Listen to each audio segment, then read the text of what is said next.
Welcome everyone to today's RaaS Research Group Stock Take webinar, where we will dive deep into the analysis of another promising ASX-listed stock. We've had some crackers in recent weeks, and I guarantee we've found you another. Today, we're focusing our attention on Wrkr, ASX code WRK, a leading Australian reg tech company who make compliance simple for employers and their employees from hire to retire.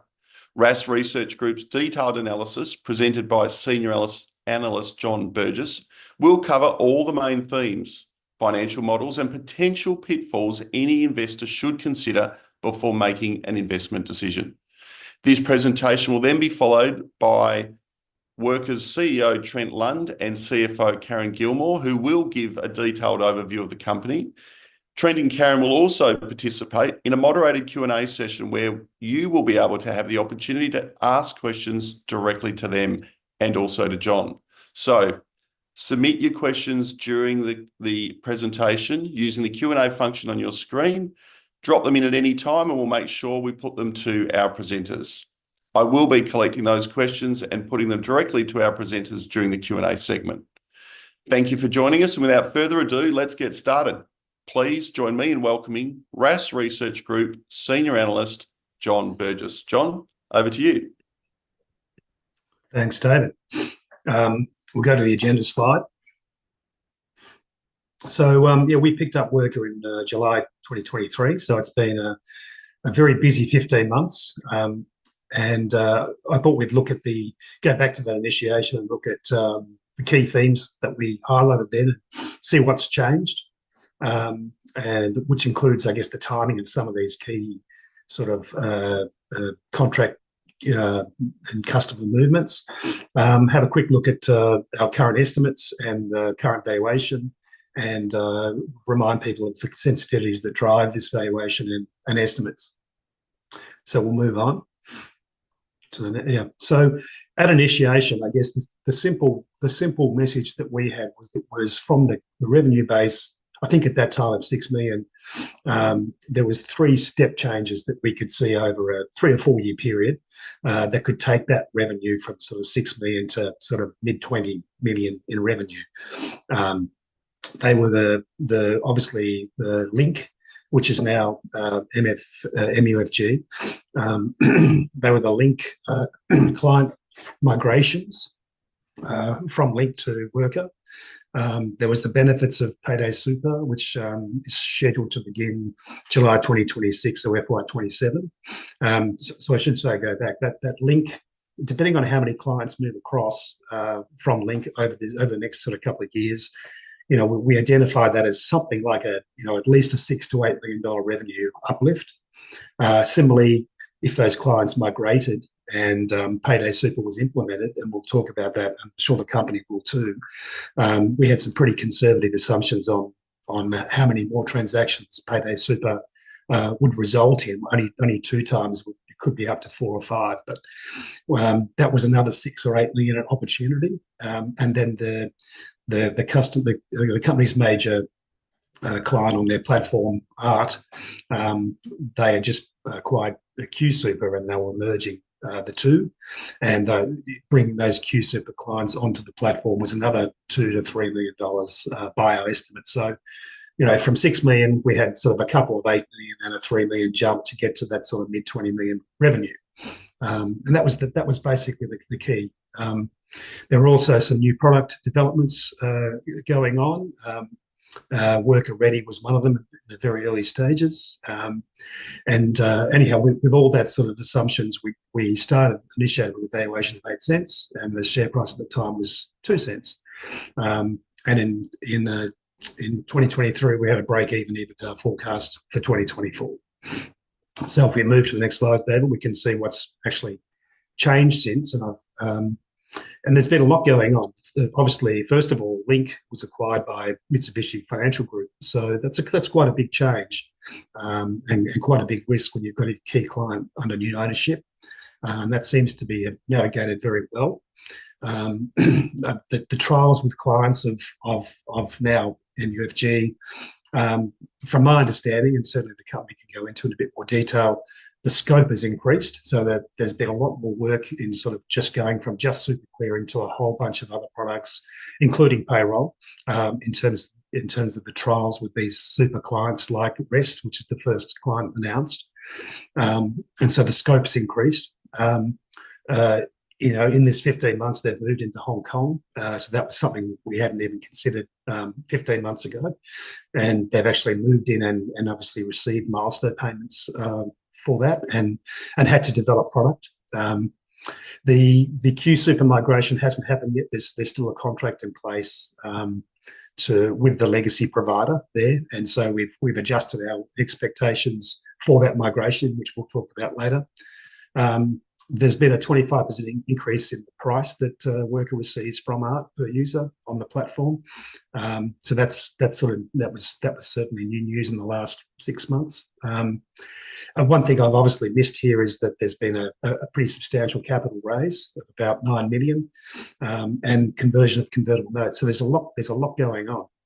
Makes modelling difficult. But with all this change and delays / increase in scope, the company delivered $500,000 in EBITDA in FY24 versus our break even when we started. So it's a very commendable result with all those things going on, trying to control the cost base, invest in product development, and achieve a break even EBITDA. So it's been a lot of change, but well managed. If we go to the next slide. So where we sit today is that certainly our numbers when we started, our 25 numbers have come down from our initiation because of the timing of these client integrations. And again, these are still estimates, subject to change. But the first trial with the MUFG group begins in October, finishes in December, and so post that trial, we would expect the beginning of the migration of some REST or all REST clients to the Wrkr Pay platform, and so we now assume that to begin in the second half of FY25, and there's something like 1.4 million potential users. Hostpass, which is sort of the second large one that's been identified as an MUFG client. We now forecast that should be H1 26. So we think that once the first client migrates and the trial's been successful, it certainly makes the second migration easier, should make it easier and quicker. So we estimate that begins first half 26. And there's a few other small funds that MUFG have that are also likely to migrate over this period. And there's also other users outside of the super funds that can also potentially new customers. So each of these customers represents up to $8 per annum in ARPU. So when you're looking at something like 2.2 to 3 million clients at $8, again, it sort of ties in with our initial thesis that there's upwards of sort of 15 to 20 million in new revenues possible over the next 3 years. If we go to the next slide. So in terms of our Wrkr's EBITDA history and our forecasts, you can see they've moved from loss to a small profit in 24. We forecast continuation of that profit in growth in 25, and then a real uptick in 26 as the MUFG clients migrate, and in 27 it's further migration of clients plus the payday super regulations that are scheduled to come in. Now, the difficulty with these numbers, it looks like a hockey stick, and I'm always sort of reluctant to have that sort of hockey stick style earnings thing. But you can certainly see how the revenues flow in, and there's not a lot of costs associated with that new revenue, but there are some costs obviously at the operating line that we've tried to forecast in. Whether we've captured it all, whether we've forecast too much, it's difficult to know. So obviously we'll keep a focus on the cost line, and the company's obviously trying to manage that revenue with the cost. So as the revenue grows, they're able to invest a little bit more in cost. And there's a whole bunch of new products that are ideally, I suspect, that they want to spend more money on to take advantage of the client migration and the number of clients potentially coming across. But anyhow, that's where our earnings sit. You can see how they get there, but they are prone to some cost, estimates changes over and above what we've got forecast currently. If we go to the next slide, David. I think one thing that's always useful to me, I like to see tech companies invest in their product, both existing and potential new products. And Wrkr has been spending a lot of money, in relative terms, over the last 12 months developing new products, entering Hong Kong. And so it's good to see that they are, in terms of the compliance peers that we select at the smaller end of the market, they're up there in the sort of number 2 or 3 in terms of the R&D spend relative to FY24 revenues. And so, again, it's a good sign, and it just shows you that there is a lot of investment going on in product for future revenue growth. They have a very strong balance sheet post that raise relative to their market cap, relative to their peers, which is another good thing. But at the moment, I guess the only question you could highlight is that their EV to ARR from our calculations are at the top end of the peers. But obviously, I think the market's appreciate this is on FY24, and the market is appreciating that, with the revenue potentials in 25, 26, 27, it's not necessarily the most relevant metric for 24. If we go to the next slide. So in terms of valuation, obviously earnings are still very early on in the piece. I wouldn't want to do a multiple earnings multiple revenues relative to where they think they can get to. They're probably still too low, so we wouldn't do a revenue multiple. So we come back to the old DCF. So our DCF valuation as it stands is 7.8 cents. I think the stock today is sort of low 5s, 5.1, 5.2. So we still see a lot of upside.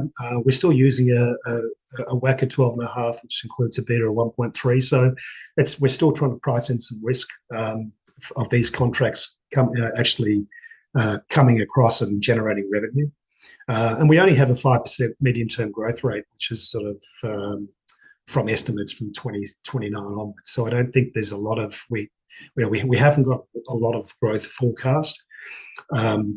We also don't have very little, if anything, from any opportunities that the company may come across in payroll to complete the super package and actually add payroll and all the benefits that come with that. So we're really just focused on client migration from 2 to 3 MUFG customers, the ART merger of QSuper and the same day payday super coming in 2027.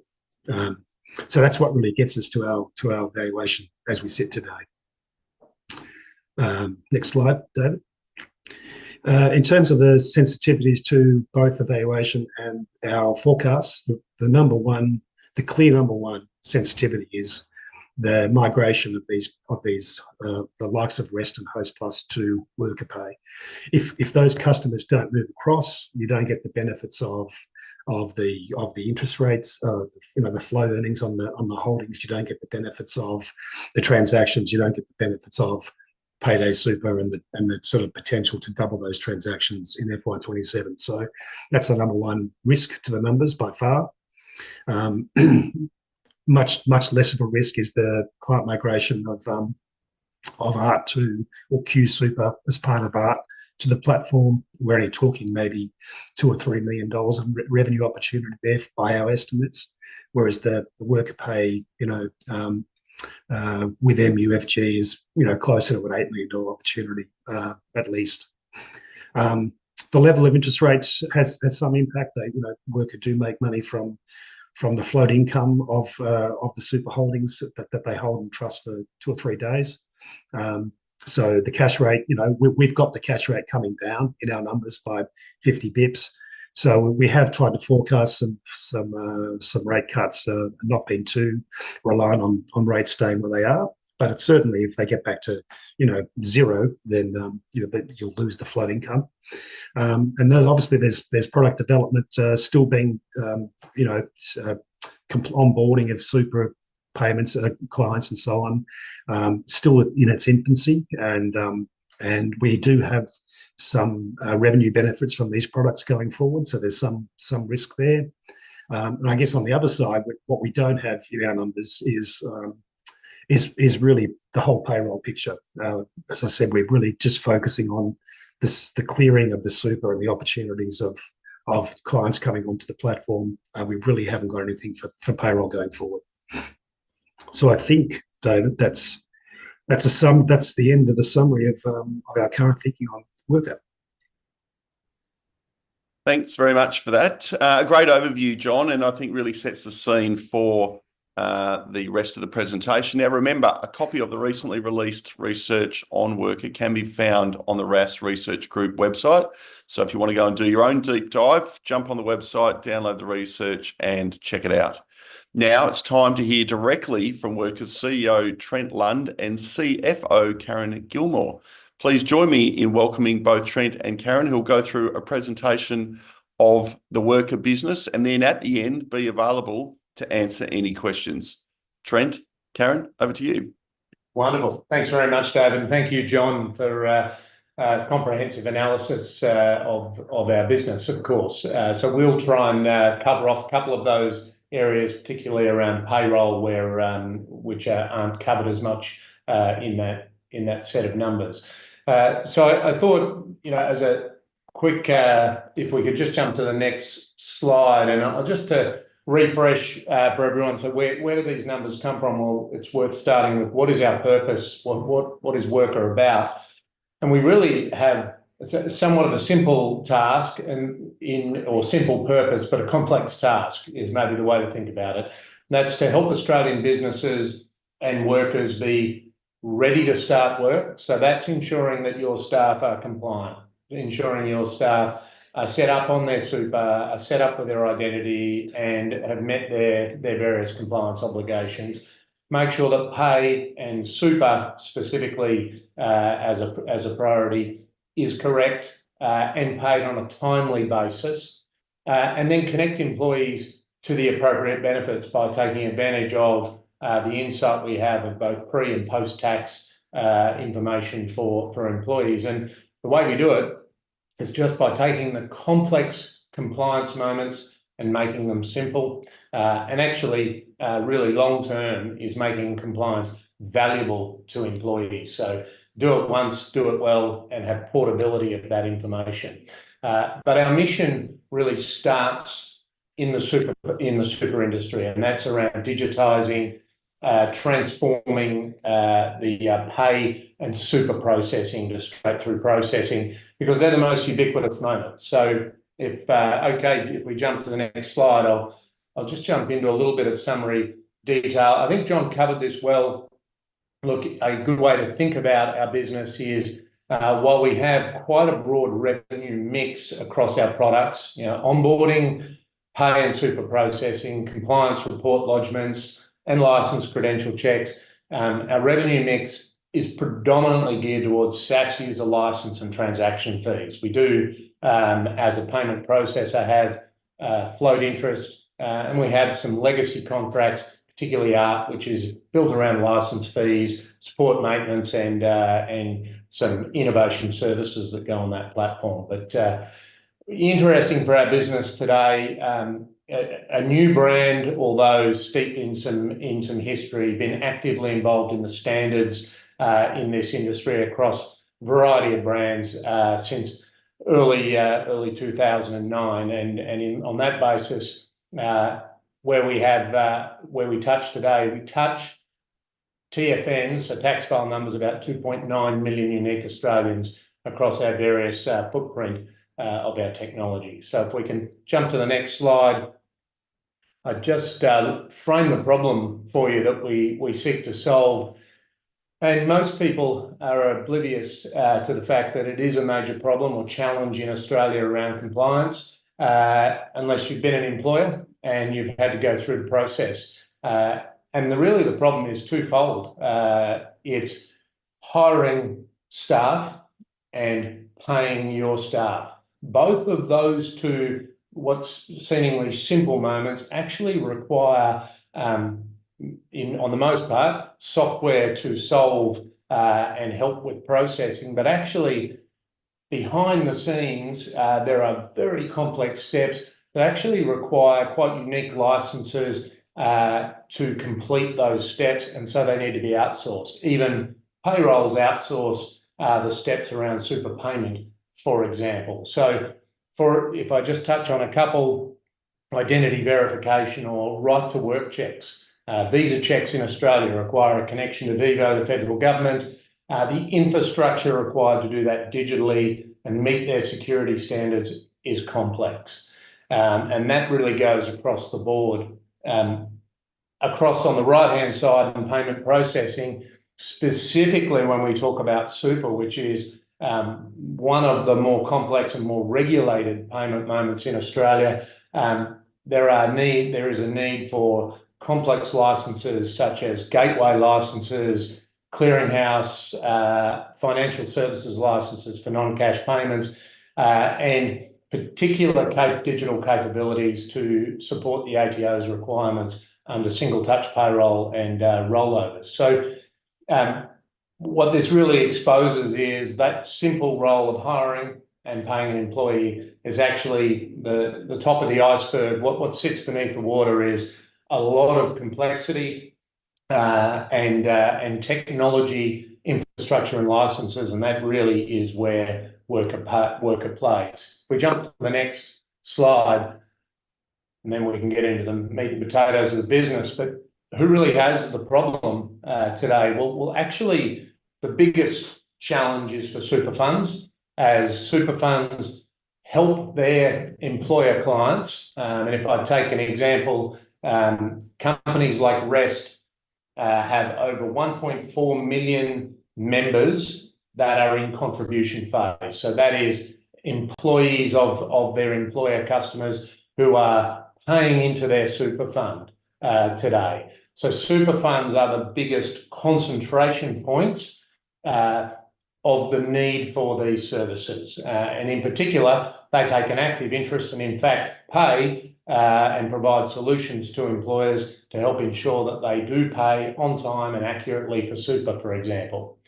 Payroll providers being the next in Australia, and this is twofold. One, the regulations are quite complex. You need to be a supplier of a large volume to do it effectively.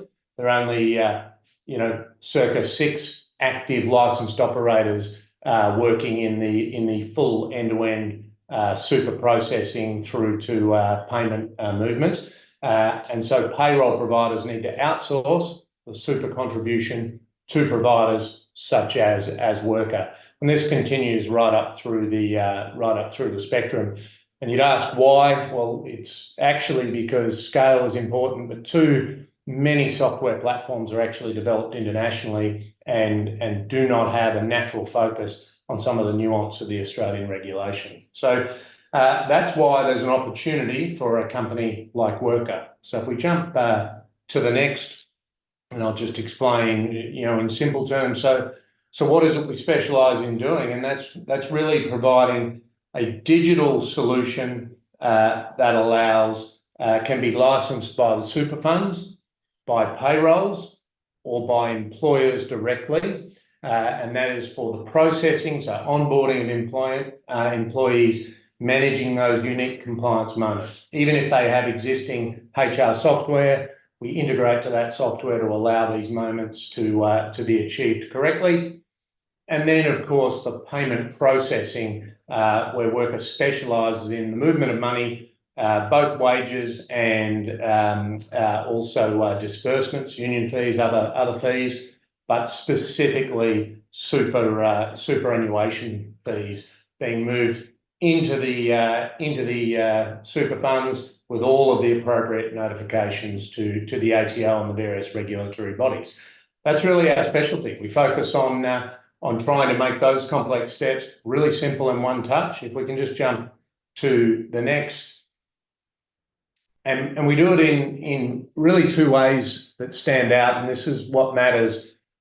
One, we really seek to provide a one-stop shop for these moments, and that is it's hard enough for employers to meet the compliance requirements, but to have multiple parties and systems providing those makes it very difficult for them to have any level of visibility of their compliance.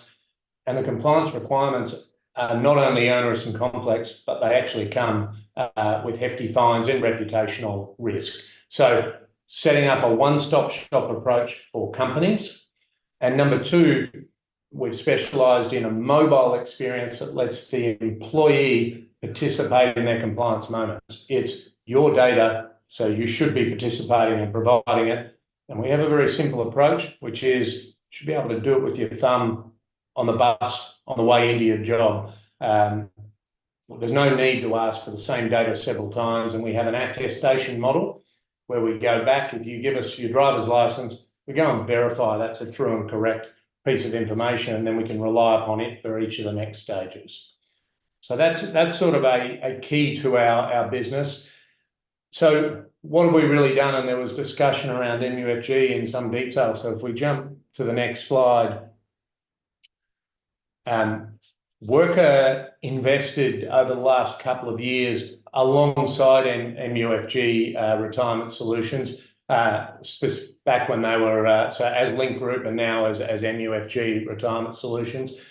It was a substantive co-investment in a couple of things. Taking the Wrkr product and white labelling it so that it could be branded by their fund clients as a solution to take out to their existing employer-based customers. So that was the first part. We integrated that into their administration platform, which creates great straight-through processing, but also cleans the data of individuals and their super payments.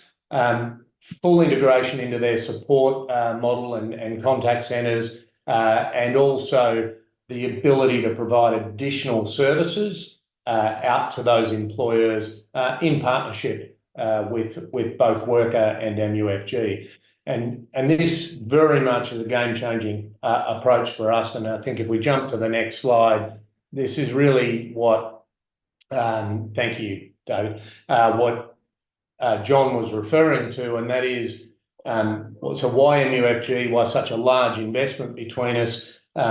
MUFG represents some of the largest super funds in Australia. In fact, some of the more successful super funds, so Australian Super, Rest Super, Host Plus, CBUS, still currently with Hester as a client, and also through their other platforms, some circa another 600,000 members through around 6 to 7 smaller funds. And it's about 7 million contributing members, people in the accumulation phase of their super, out of a total employee market in Australia. Our best analysis is about 15 million unique employees. They share about 19 million jobs, so there are some working harder than others.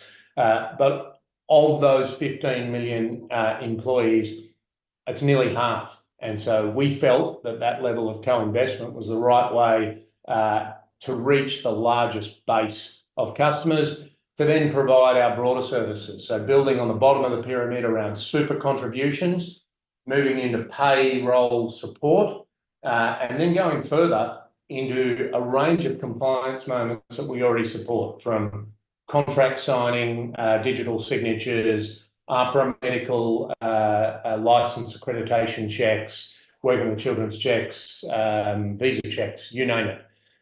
So that's really the why and what's unique. If we kind of jump ahead one slide. Thanks, David.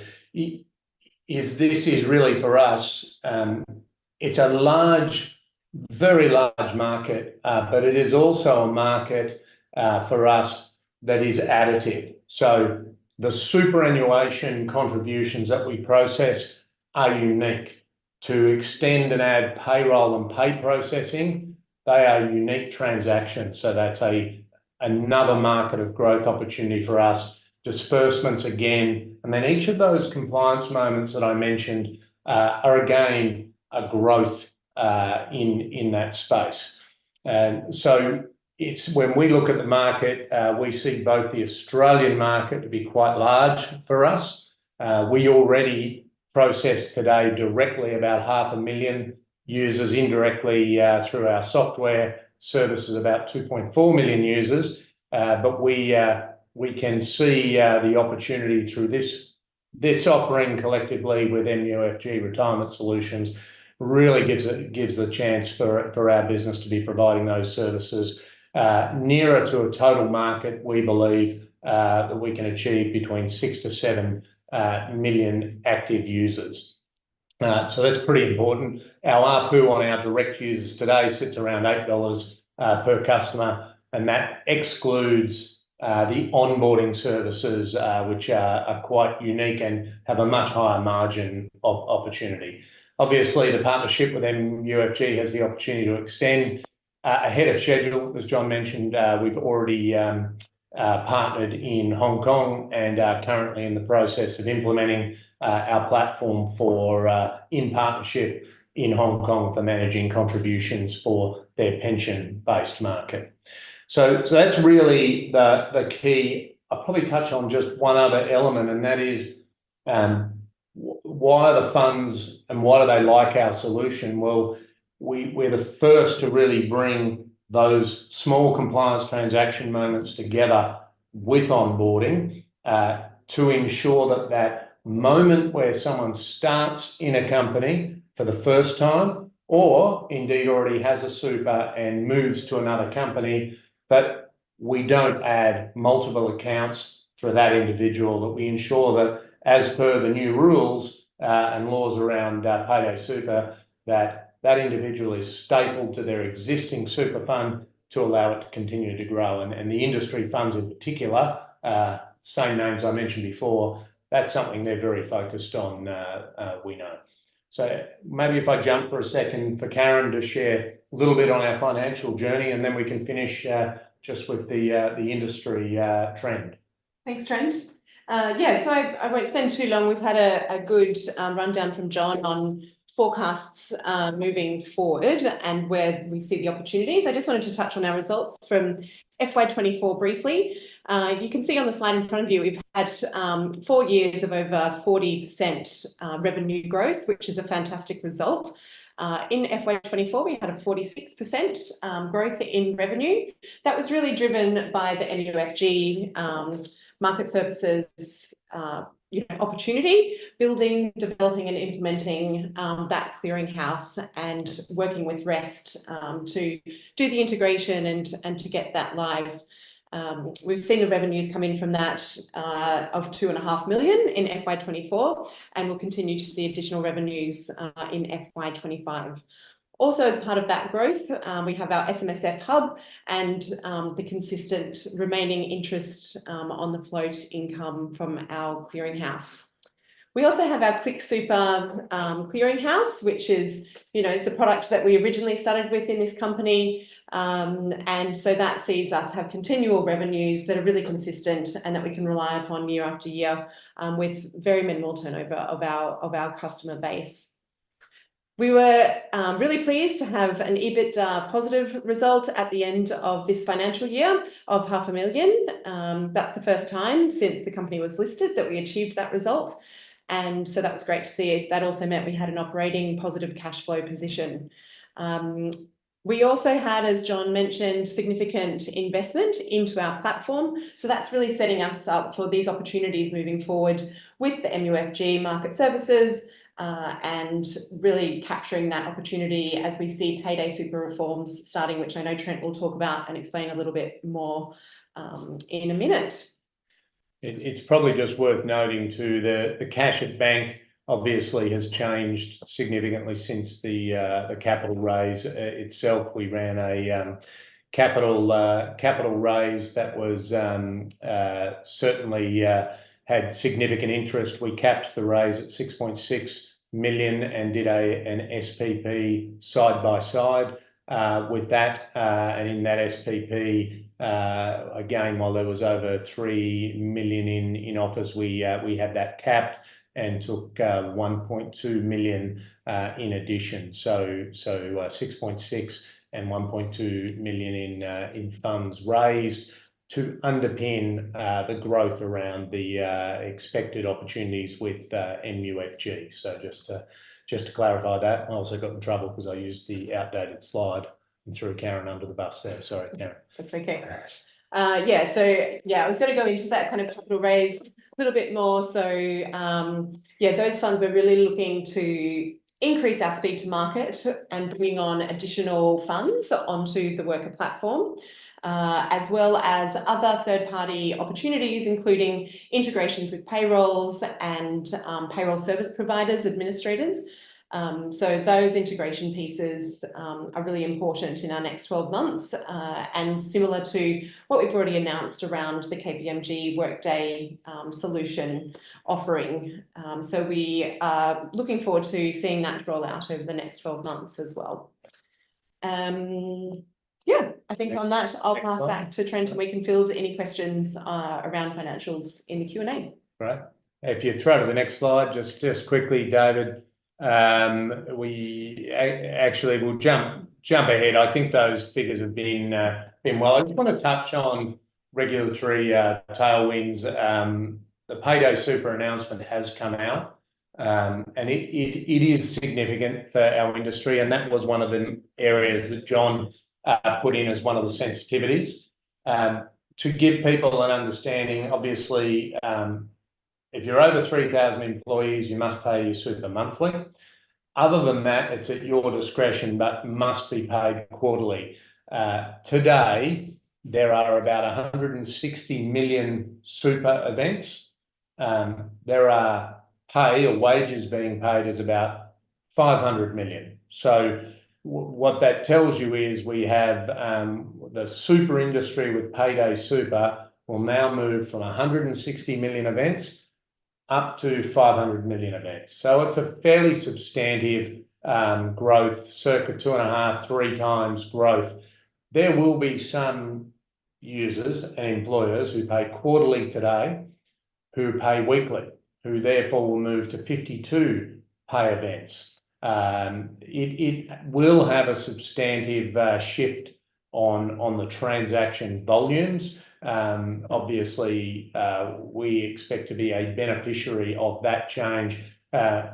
We still do an enormous amount of work to make those transactions go straight through and process them. However, as a return on investment for our innovation, R&D, and overall product management, it is a really big important growth cycle for our business. But it's just worth touching on that. The regulatory tailwinds, let's be honest, I don't know anyone who's seen compliance shrink or become more simple on its own. So the reality is, for a business like ours, we kind of buck most of the trends in that we're not seasonal. Compliance is always there. Compliance is becoming more difficult for employers, and in fact, the compliance moments that are required are increasing. And actually, with the shift towards the digital economy, they have shifted upwards, not backwards. So that's really probably the most important element of the industry trends. But I'm sure the Q&A will jump into that a little. Thanks, David. Thanks, Trent. Thanks, Karen. Great presentation and a really good deep dive into the Wrkr business. A stack of questions, so we might just jump straight into it. We will welcome John back on as well. Question here, can you discuss Super Choice, who I assume is a competitor, and their differences and similarities? Look, I can. I'll try and keep it brief. We don't like to talk to competitors at a strategy level. Key differences between our organisations are we are very focused on the onboarding moment and had invested heavily in that. Started back nearly 6 years ago. So have a a very mature product in that space. So at one level, that's our core difference, is we focus on this onboarding of a member into the ecosystem. At a second level is really the partnership with MUFG. We've co-invested with very, very deep integration levels. And then really the rest are optics, but we have a different model in terms of funds on float and how funds are returned to how interest is returned to funds. And we give more interest back to the funds, and that's partly built in our culture from serving 4-member funds predominantly. But that's really the key. Probably at a technical level, we've also invested heavily in the reduction of errors in the system, because we run a very, very lean model for our funds to lower their total cost of contact centre effort. But that's more an operational approach. Now, I do have I think it's a statement more than a question, but it's probably worth making. I appreciate commenting on competitors is problematic, as you've just mentioned, but the current sales process for SuperChoice, if believed, indicated trade sale value of circa 600 million. If Wrkr can, over time, eat into some of their lunch, so to speak, and valuations on Wrkr approach the same, this will be a significant share price re-rate. It would be good, wouldn't it? I can't. It's more of a statement than a question, but someone wanted me to put it to you. Look, it's a fair look. It's a good statement. We try not to look at.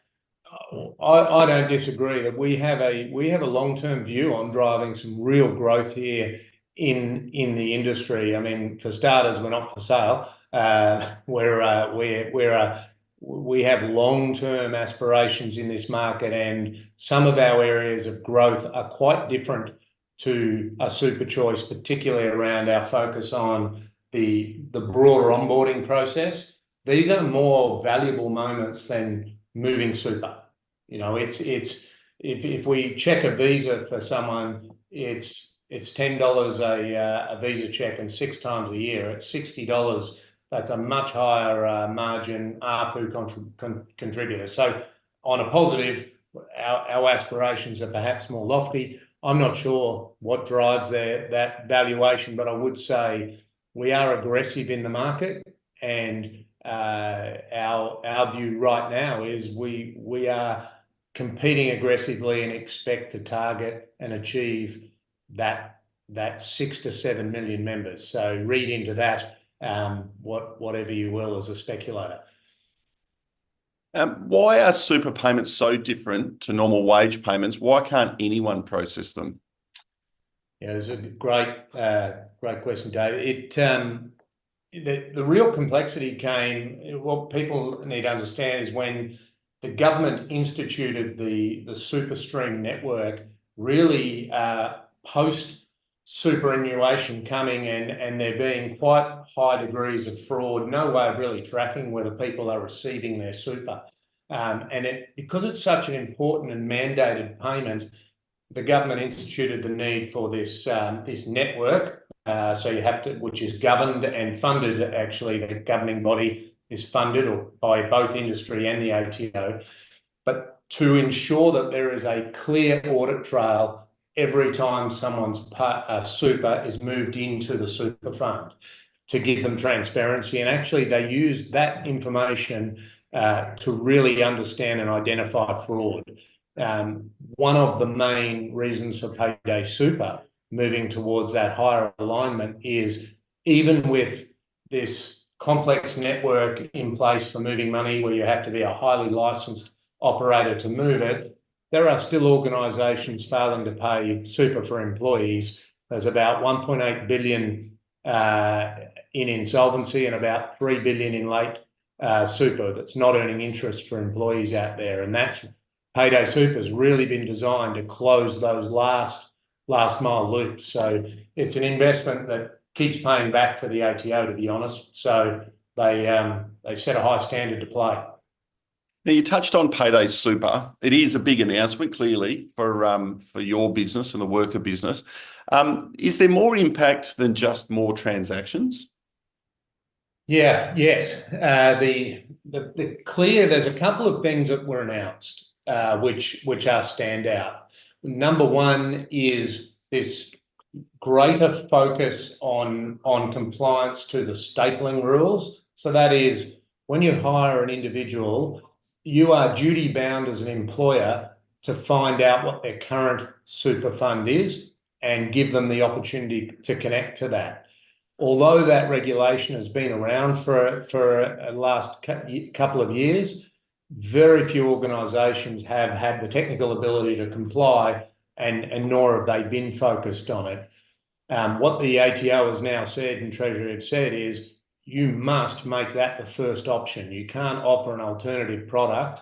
That has to be the choice. And if you do, it must be what's called a choice super. So one of the My Super policies. Now, what that really does is stop a lot of disintermediation, but it leaves a gap in the market where all employers need to find a replacement solution if they've been using free software that doesn't behave or operate accordingly. That's number one.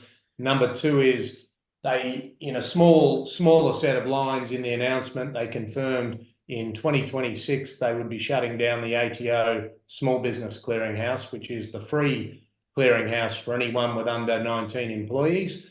There are about 980,000, just short of 1 million employees on that platform across 240,000 small businesses in Australia, used predominantly by accountants. And all of those users need a home. They need to find one of the platforms that exist in the market and can provide to a small business. So although we're seeing growth in transactions, actually there are 240,000 small businesses that will be either looking towards their operators such as Xero or Myob, or looking for and then getting it second hand through them, or looking directly for operators such as Wrkr. So just touching on that, is that what gives you that confidence of reaching half of the working Australian population with your technology? Yeah, well, so we already touch 2.9, so we have an upgrade path there today. But if you take our 500,000 and if you take what we've invested in with MUFG, by default, the MUFG compliant customer base exposes to a potential of 7. You've got the those who don't go through those groups and use payroll providers. Those payroll providers are currently looking for more robust solutions that meet the new Payday Super rules, and they represent circa about another 2 million to 3 million. So our catchment pool is high, and our investment was appropriate. So that's where our current confidence comes from. And just touching back on the point you were making about small businesses and the ATO essentially shutting off its free product, do you have a planned rollout to bring them online using the digital solution and your digital solution? Yeah, yes, we do. We took a bit of a gamble on this, and this talks to, although it's not a large total dollar number, but we spend on R&D a little higher than some in the market. We've been investing on our ability to provide that one-stop shop is really the opportunity to provide for small businesses both the super contribution movement, the wage payment, and the single touch payroll report, all in one unique transaction. And we've been basically road testing that as well as an interface to allow accountants to log onto the system. We've been doing that for a little bit of time in readiness. The fingers were crossed a little that this announcement would happen. You've got to always be a little careful with your R&D in that way, but it's certainly played well from our perspective. And are there any integration possibilities with accounting software providers in some of that tier 1 groups? Yeah, so we've had we've already we had an earlier announcement, but that's really gathered some momentum. With KPMG, we partnered to do an integration of our onboarding and the superannuation allocation. with Workday. Workday is probably the fastest growing software provider in that HRM market, serving about 140 live implementations around the country. So that's progressed quite well, but it also shook out some real interest from some of the other, let's say, large American players who we're now moving down that same path with to give them that same interoperability. So we do see that high-end HRM on software and the large US payrolls have realised that, or certainly see value in partnering for that compliance moment rather than trying to build and deploy themselves here. Question maybe for you, Karen. It was mentioned that the scope with MUFG expanded to include payroll processing. Is that function included in the $8 ARPU, or is the $8 ARPU still just processing super contributions? Yeah, we might clarify payroll processing with MUFG is not part of that opportunity at the moment. There's opportunity to reach the employers using the Wrkr platform and to be able to push out additional Wrkr products to them, at which point they might take up, the payment of their payroll, other compliance moments, etc. So that's really where that opportunity is there. The $8 ARPU is really around our MUFG opportunity on the onboarding moments, which we've discussed, and the superannuation contributions.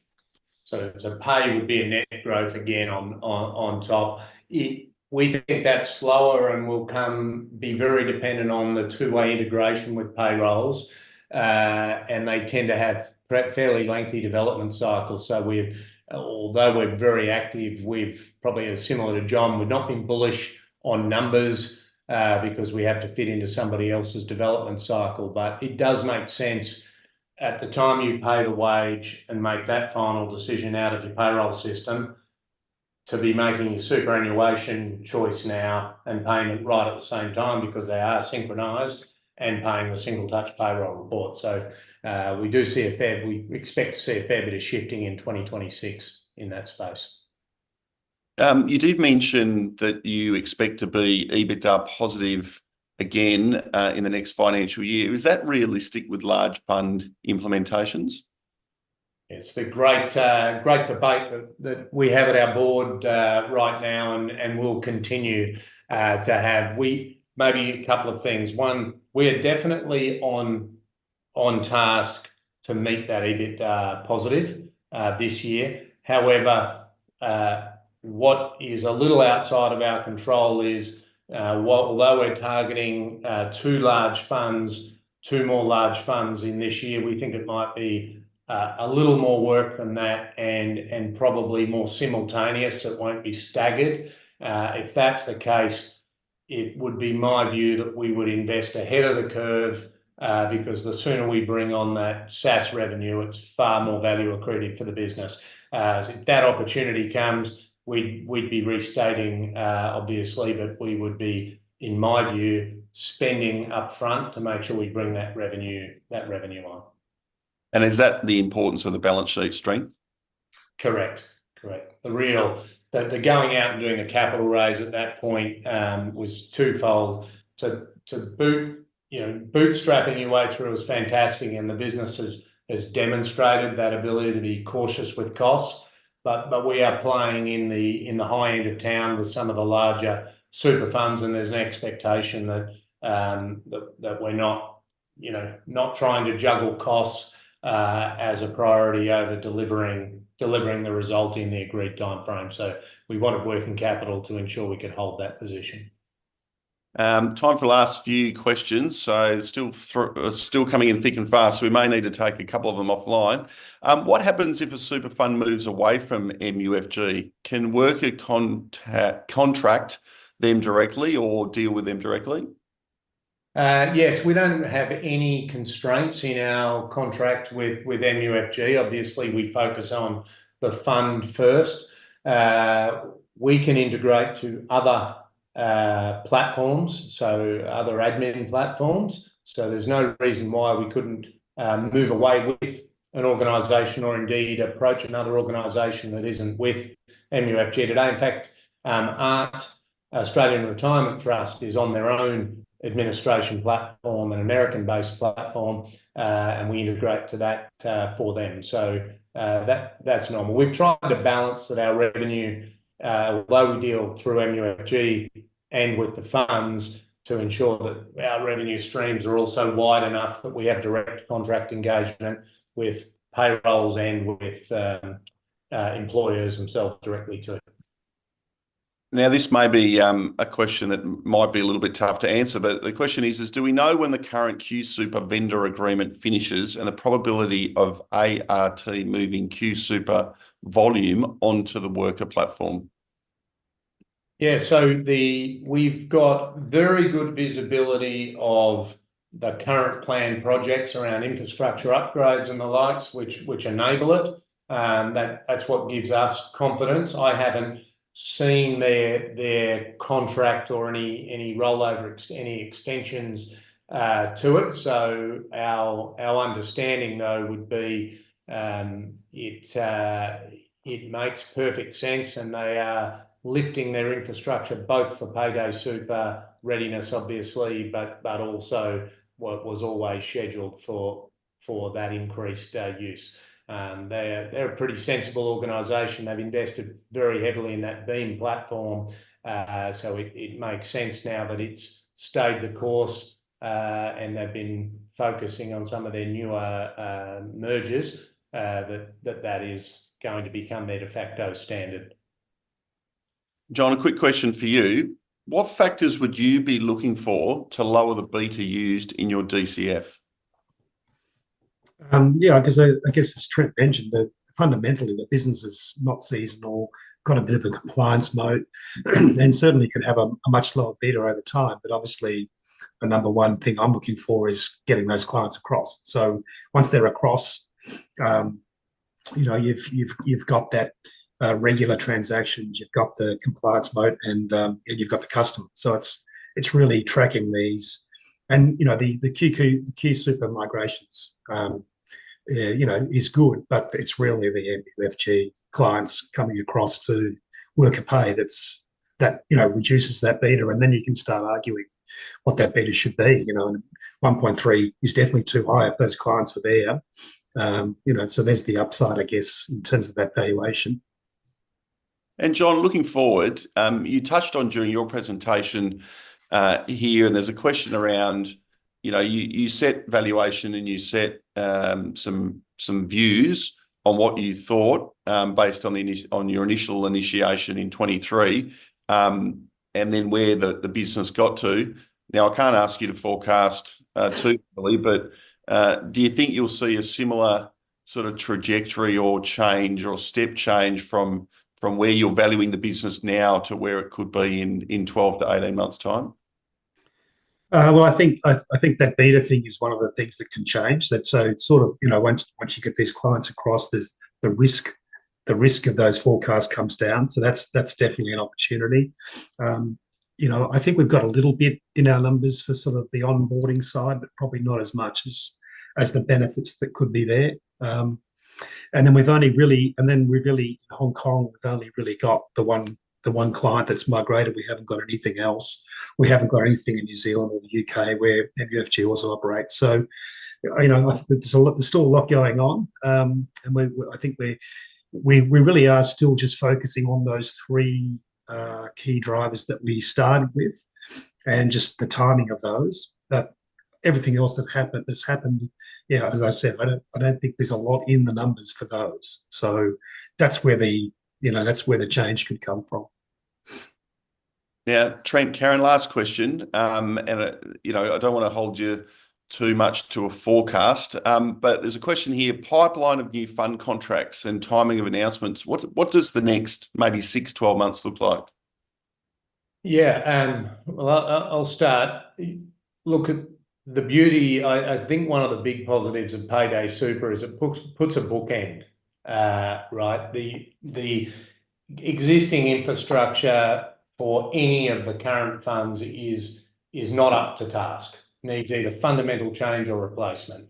So on that basis, you got July 26, the funds that we talk to want to have a solid, 12 months, 6 months minimum of clear air to be working with their customers, working with their employers around the change. So if you work backwards from that, you're sort of at a December of next year is D-Day. You need to be implemented by. So to do that, it is a 9-month implementation. We can do multiple at the same time, but you should be planning 9 months to be sensible, right? In our experience, funds don't move super fast. There's a lot of decision makers. So therefore, if I play that back, you've actually only got about 8 months at the very outset to make all of your commercial decisions, contracting, kick-off work, including having your team available. So, for our perspective, we're super busy right now on our funnel. We're expecting decisions really in this financial year around progress and direction for funds. Whether that converts to the level of detailing contracts that's needed, we're not sure, but it will certainly convert to their detailed activity and preparation. So we'll have a pretty strong view this calendar year and into the start of next year. So there's no Christmas scheduled in our shop this year. Well, on that note, I will thank each of you for presenting today and participating in the Q&A. A lot of questions, a lot of insightful questions. So I think they're all dealt with very transparently and very openly. So I appreciate that. Thank you for your presentations, very detailed, and gave a great overview of the business. John, thanks for setting the scene. Thank you to each of the attendees for participating in such a positive way in the Q&A and throwing a stack of really good questions at everybody. So first of all, thank you to everybody. Pleasure. Thank you. Pleasure. We do hope you found this webinar informative and valuable. We look forward to seeing you at our future events where we will once again dive deep into the analysis of another promising ASX-listed stock. Keep an eye on Wrkr. It's sitting at a very interesting time with a lot of news flow to come and the foundations set in a very strong way. Strong balance sheet. And as Trent mentioned, Christmas cancelled this year because it's going to be busy. So certainly a stock to watch. Thanks everyone for participating and have a great day.